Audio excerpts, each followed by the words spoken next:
We have come to class 7 Union Executive kar rahe hai. We are talking about the Prime Minister, his powers.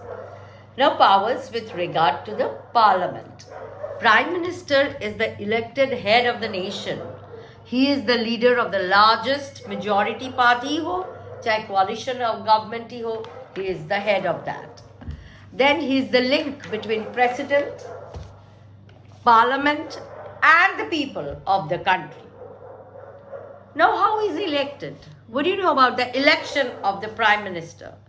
The Prime Minister, since he is the leader of the largest majority party in the Lok Sabha, he is elected through general election. Direct election hota hai to the Lok Sabha, which is held after every 5 years.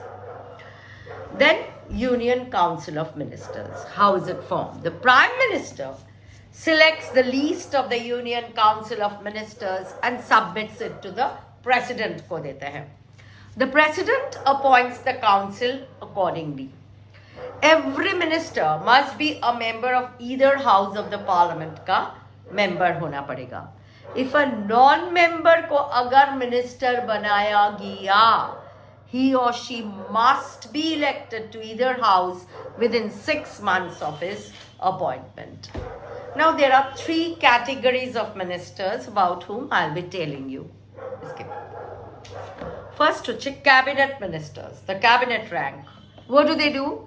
The most important department of the government, and they are the most important ministers, inner core of the government council, like defense, finance, home, human resource, railway, external affairs, sports and youth, agriculture.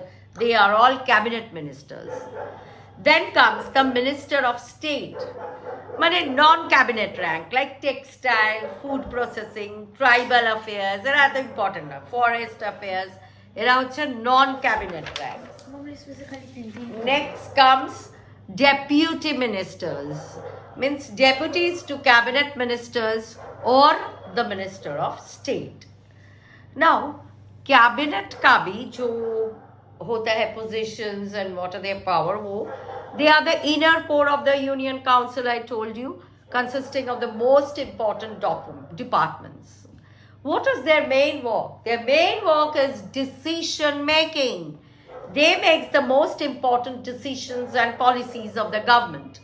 They hold the highest rank of the ministers, and they are the actually real executive decisions are taken in the cabinet.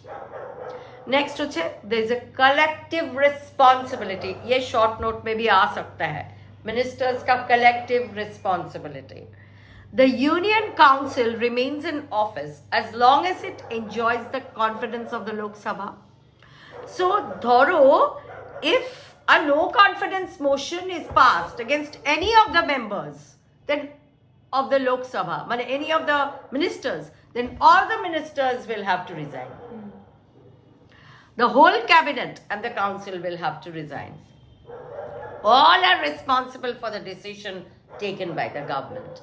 The entire council has to answer. If there is a failure of any particular member, then all the others will have to do it.